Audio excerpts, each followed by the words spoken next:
วันนี้พามาเบิ่งบรรยากาศโฮงเสือดเนาะเนื้อสด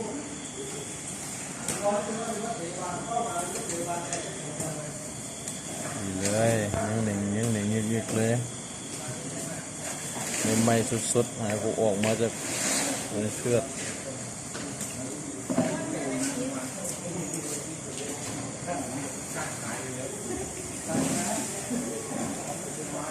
นี่ก็ยังเด้งดึกเลยเนาะ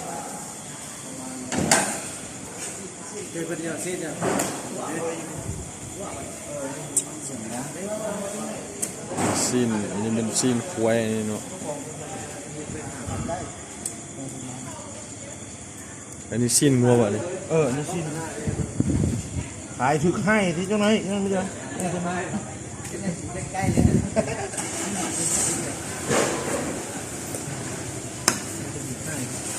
ขายจังไหนพวกบีฮะดีวะนี่กับ20,000นะพวกกับ20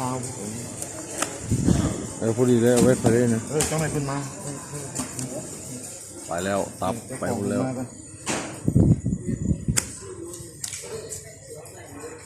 เสือร้องไห้อันนี้เขาห้องว่านักปราชญ์อันนี้นะนี่อันนี้จึงว่านักปราชญ์แท้ๆนักปราชญ์สิบ่เพชรฆาตต่างหากนี่เขาห้องนักปราชญ์นี่มั้ย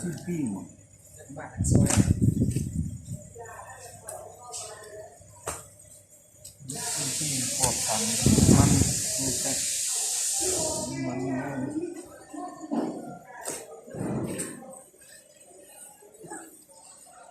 เสือห้องไห้เดียโลนึง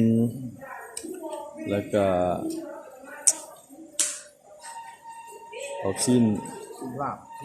สิ้นปิ้งเอาตับแล้วก็30กีบทุกมันมีงัวป่ะท่านดูกูได้ปะ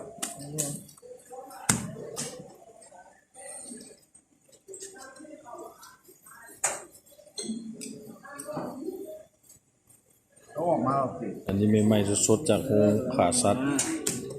จากโฮงเสือด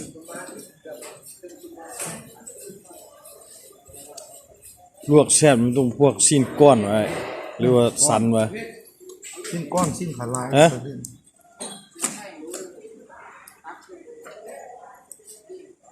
เสือห้องไห้โลนึงสิ้นสิ้นโลนึง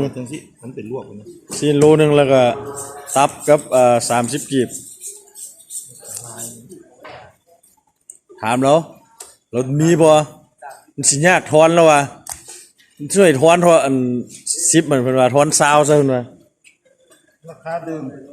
ฟ้า4กับ30กีบเด้บีพวกนึง20,000เพิ่นว่า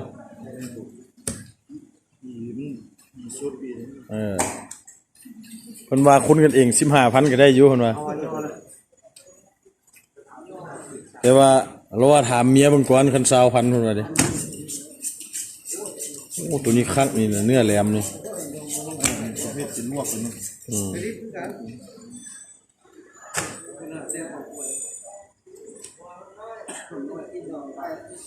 อันไหนย่อวะคู่คนน้าเหรอโอ้งัวนี่แหละ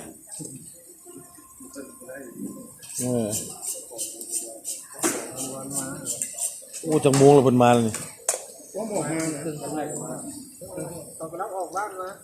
เพิ่นว่าอดใจรอประมาณ2 ชั่วโมงเลย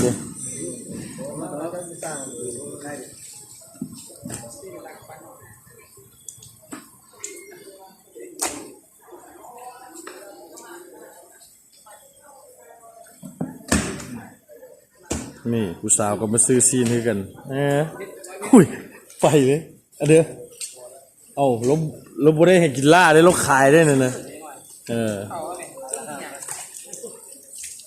ทุกอย่าง5,000ก็มีเพิ่นว่านี่ทุกอย่าง5,000ไว้แม่นบ่นี่ เอาM150เขาขาย3มันน่ะ 3,000อยู่ตลาดคนเดียวนี้ โอ้เบิ่งก่อนเจ้าแน่นอนแหละเจ้าว่า3,000อยู่ตลาดมาอยู่นี่5ว่าดิสิเอาก็เอาบ่เอาละจ้า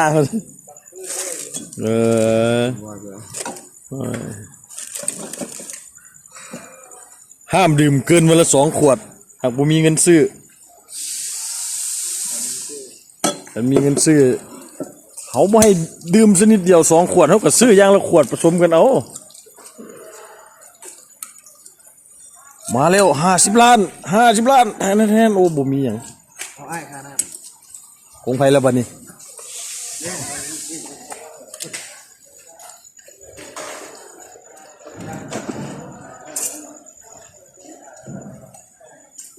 ก่อนสิกินซีนก็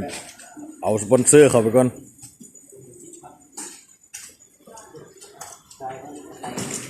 ครึ่งโลพอกินมาตับ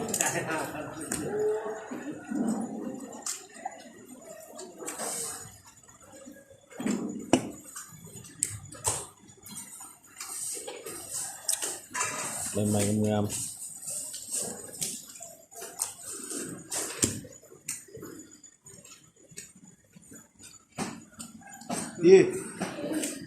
ดี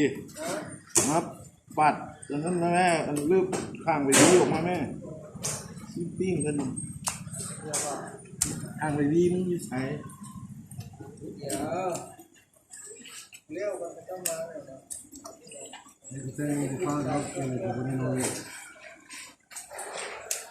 คนนี้เนี่ยคนมาดีทั่ว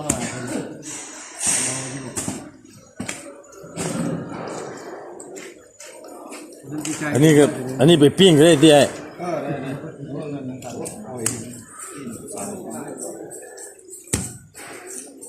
ใหม่ๆสดๆอันนี้บีของแท้เลยนี่นะเดี๋ยวจองแล้วมาแล้วผัดว่าเขาจะจองไว้แล้วฉะนั้นยุ่งเลยเนาะ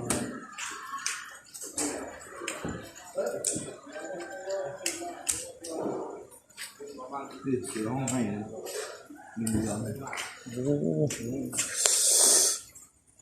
ขนาดเสือยังร้องไห้มันเหนียวมาก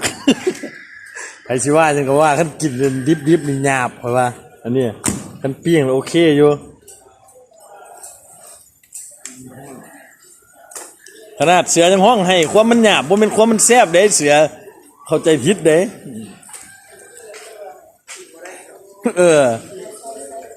หยาบแฮง